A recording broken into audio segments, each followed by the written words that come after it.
All right, everyone, welcome back. Very luckily joined once again by our guy from MMA Junkie, and who, in my opinion, is one of the best MMA reporters in the world right now, our guy, Mike Bohn. Mike, thank you very much for giving me a bit of time this afternoon. I know you're a very busy day today with weigh-in, so how have things been with you? Oh, good, man. Can't complain. Just enjoying some time at home. Was on the road for a couple of weeks there in Salt Lake, then was in Dallas. So, yeah, it's nice to be back a little bit. I feel like I haven't been here too much this summer, so trying to enjoy some of the Toronto weather and stuff. Yeah, definitely, man. Well, this first question I got for you, man, is a bit of a two-part question. I wanted to get your thoughts on the UFC 293 main event being announced. Obviously, Sean Strickland and Israel Adesanya. I think it was, everyone knew that was going to be the main event pretty much. But I did see some talk online that the overall card, people were complaining that, it shouldn't be a pay-per-view because some of the matchups weren't as high profile, I think maybe as UFC 284, which I think maybe people's expectations could be a little bit high after that was such a big blockbuster event. But I wanted to get your thoughts on the card overall. And the two-part question was, will you be attending this time? I will be attending. I confirmed that a couple of days ago. I think once they announced the main event, we were kind of waiting to pull the trigger, right? Like, what's this going to be? What are they going to do for a main event? Especially because it seemed like for a couple of days there, at least, maybe Izzy wouldn't be on the card. And they managed to salvage that. He got his wish. He wanted to fight as close to home as he could. Yeah, it's not quite the level of the previous event there, but man, I guess this happens sometimes. Like, you look back, it is kind of odd how many Australian fighters were on that International Fight Week card. I don't know if they didn't know they were going to do Australia in September when they booked that, or what happened. So it was just kind of unfortunate timing. But yeah, of course, with Israel in the headliner, you could justify it being a pay-per-view no matter the opponent. He is one of probably the three biggest stars in the sport right now, so he deserves a main event on pay-per-view. But yeah, I mean, like, it kind of reminds me, look back at that Vancouver event we just had, headlined by Amanda Nunes, Arena Aldana. Charles Oliveira versus Beneil Dariush was like the kind of big fight, and the rest was nothing great. A lot of locals, things like that. So this is going to happen, when you have two pay-per-views in July, those big cards, all those title fights and stuff. So it's kind of unfortunate, but I don't think the UFC felt too much pressure to make this an amazing card, right? Because it's sold out before the main event was even announced. So it's just one of those things that kind of with their process, they're like, well, it's sold out, so we don't necessarily have to put a completely good faith effort in booking this card. Yeah, definitely. Well, I do want to add there, our credential request actually got approved, so we'll be seeing you there, man. It's our first UFC event, so we'll be there as well. That's amazing. Can't wait to meet you in person. And that's going to be a great experience for you, man. I mean, for better or worse, it's still a privilege to kind of go to these shows, and I know you don't get too many down there, so that's got to be very exciting for you guys. Congratulations. Thank you, brother. Appreciate it. Well, look, my next sort of question, man, was about, I don't know if you've heard, I'm sure you have, you're very much on the pulse about this UFC class action lawsuit that was announced a few days ago. It kind of came out of left field for me. I hadn't heard too much about it, and all of a sudden it was proven, they were saying that it was going to the next stage and that sort of stuff. So in your opinion, of what you know of the situation, what do you think the possible outcome could lead to? Considering it's kind of the first thing it's first of its nature for it to really happen. We don't have any previous examples to go off of what things could happen. So for you, what do you believe, from the information could sort of lead from this? It's tough. I mean, look how it's been like 10 years of this process, right? Until we got something real here. And I would expect the next step is probably going to be appeal from the Zuffa end and, their side, and trying to maybe get this latest decision overturned a little bit or re-reviewed, which could take who knows how long, right? And if it goes there, I mean, my gut feeling says that if this gets to the stage of where it's actually becoming extremely real in terms of consequences, like, the UFC is probably going to settle, right? Like, that'll be the thing. They'll do some sort of payout to the people involved, and it could be, millions, maybe even billions of dollars, who knows? But that would probably be a drop in the bucket compared to what could happen if this actually went through to like the full thing, and they get class certification, and just the entire industry has to change. Maybe some stuff from the Ali Act and boxing gets applied to MMA. It has the potential, if you go to the most extreme side of benefiting the fighters, it would change the entire landscape and infrastructure of the sport. How fighters can be contracted, extensions that can be involved. involve, provisions like championship clauses and matching windows and all these details would be, I guess, completely overhauled to a degree. But right now, this is obviously a huge step. We'll see if there is an appeal, what that process looks like. But one thing you can say is, right, like it's taken 10 years just to get here almost. I wouldn't be surprised if we're still here in another 10 years and it's like not even completely wrapped up. So with the money the UFC has, with the lawyers, all that stuff they has access to, they can really drag this out. So that's ultimately what I kind of see in the future here. But this is a big step in itself. It's nice to kind of see this story get refurbished a little bit in the public eye. I think maybe there's a lot of people still out there who weren't even aware that this was happening. Yeah. So I think it's good in that sense, just that it's spreading awareness, and this was a significant step. Definitely. Mike, last weekend I saw your coverage for Nate Diaz and Jake Paul, and I thought it was very good coverage, man. I saw your interviews with Nate, and it was awesome. I wanted to get your thoughts specifically on Nate, because I think there are a few options for him moving forward. Obviously, he very vocal about heading back to the UFC, and I think there's some definitely big money fights there with guys like Dustin Poirier and Conor McGregor that could line up perfectly for him time-wise for UFC 300. But then there's the side of Jake wanting the MMA fight and that sort of stuff. So in your opinion, where do you see Nate's best fit going forward, and what would you like to see him pursue? Tough to say. I mean, obviously, I would love to see him pursue whatever makes him the most money. That would be the kind of the preferable thing. And to me, that probably seems like the Jake Paul MMA fight. PFL, if he's able to get co-promotion status with Real Fight Inc., like all these things he kind of mentioned he would like, that seems like the biggest benefit to him, because if he does go back to the UFC, you imagine kind of closes the door on that chapter a little bit. They're going to want him to sign a multi-fight contract. You would imagine it keeps him locked there until he retires or whatever. So that's the thing for him, like a choice to make. I don't know what type of offers would be on the table. I mean, perfect world, he does it all, right? Like if he could get the Jake Paul MMA fight in January, and if they could get a Conor fight lined up for UFC 300 in like April, whenever that's going to be, it sounds like, looking at the schedule, maybe it's possible to tick all the boxes. But man, I guess I'd be rolling the dice, because if he somehow lost to Jake Paul in MMA, I think that's a pretty big hit on the reputation, right? Like it's one thing he got out of there. I think a lot of us had the same feelings, bad feelings in our stomach going into that boxing match with Jake Paul, especially the way it started in the first round. You're like, oh shit, this is going to be a sad night.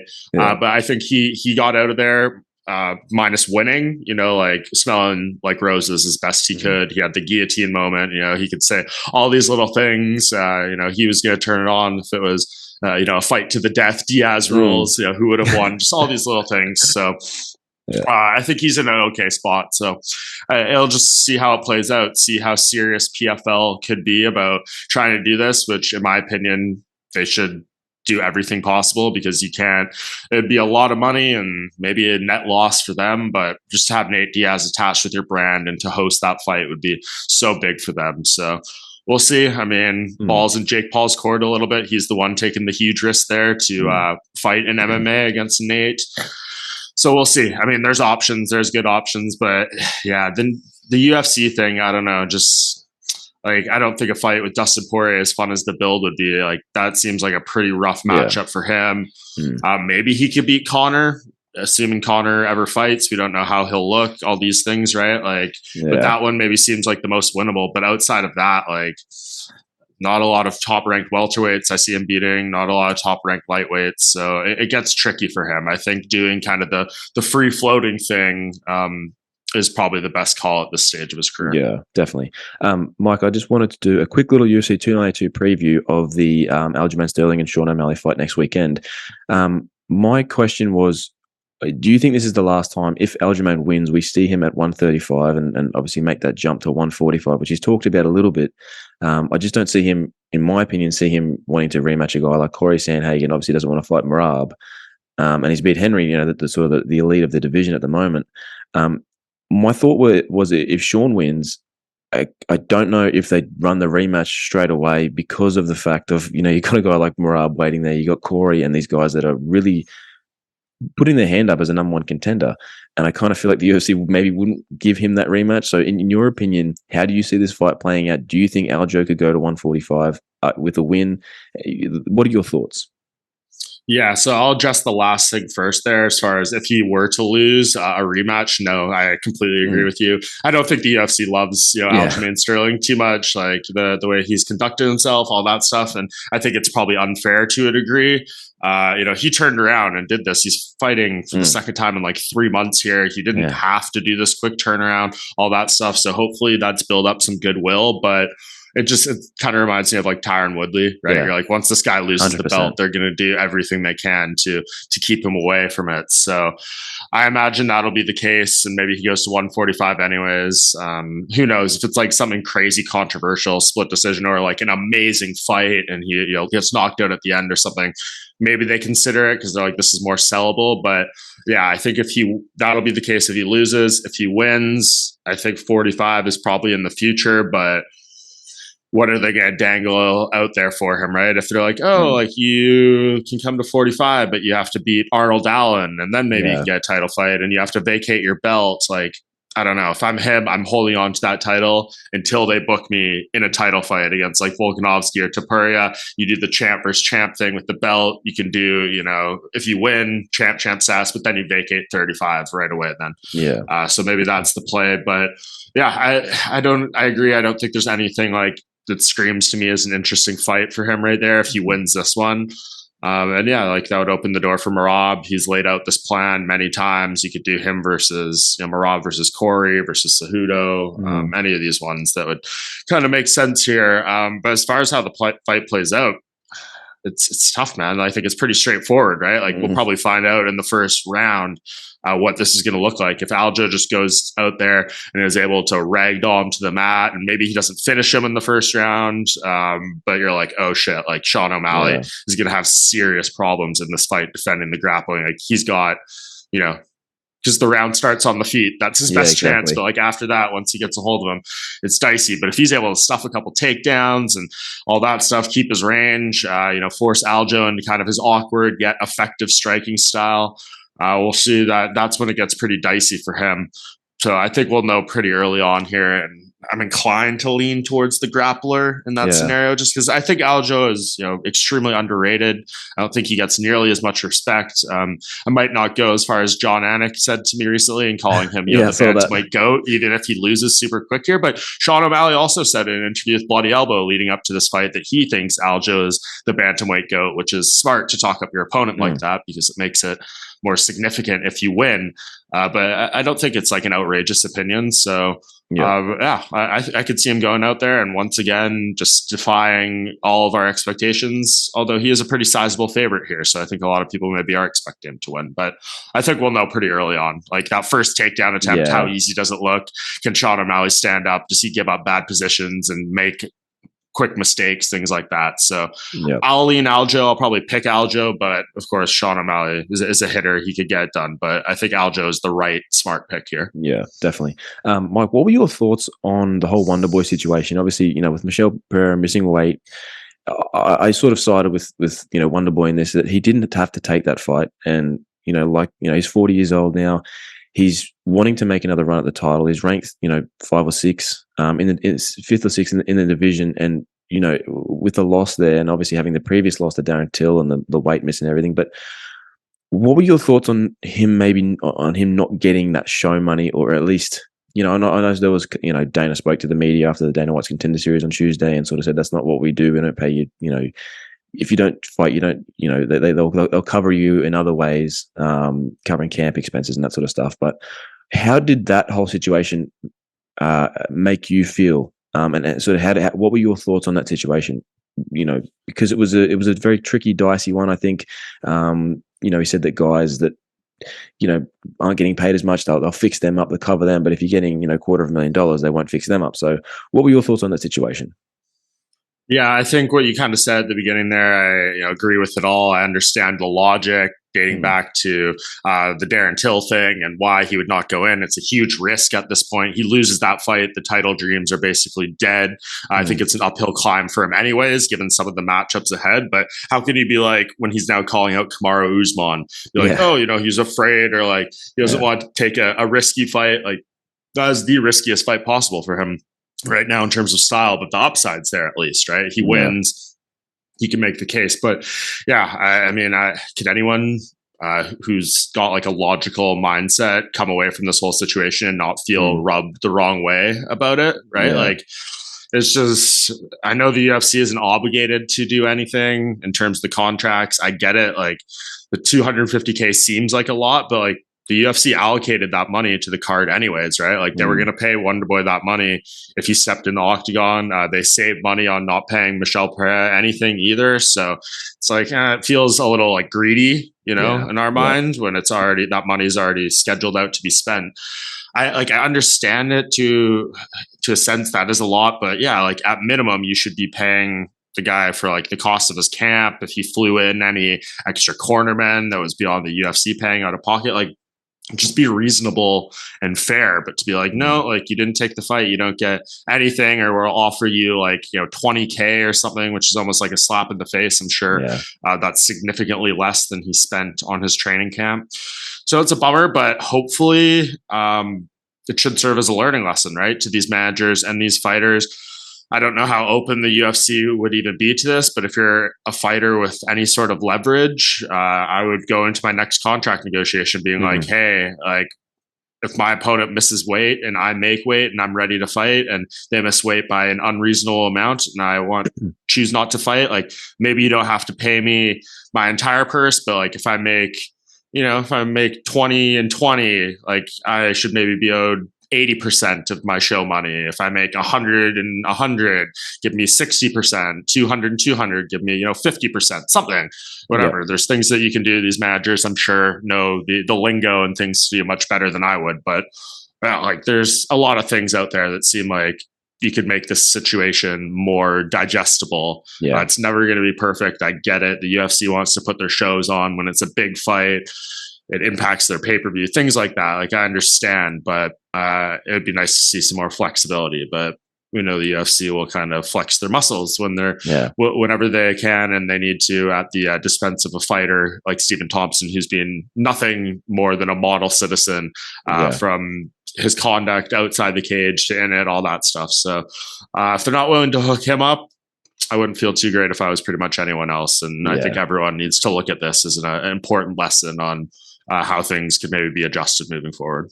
Definitely. My couple last questions from me, man. Obviously, I want to know, do you think we've ever seen a female mixed martial artist prospect with such promise as Tatiana Suarez, as being a champion? I think for the last, in my memory, at least 5 years, there's been talks of this is going to be the next female champion. This I remember talks years ago of her, people comparing her, saying, "Oh, she's the female Khabib" and all this sort of stuff.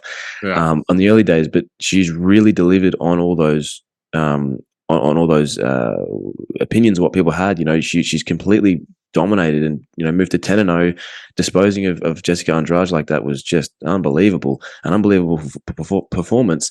When you look at her early days, of her career, and then still looking so dominant, do you think we've ever seen a prospect with so much promise?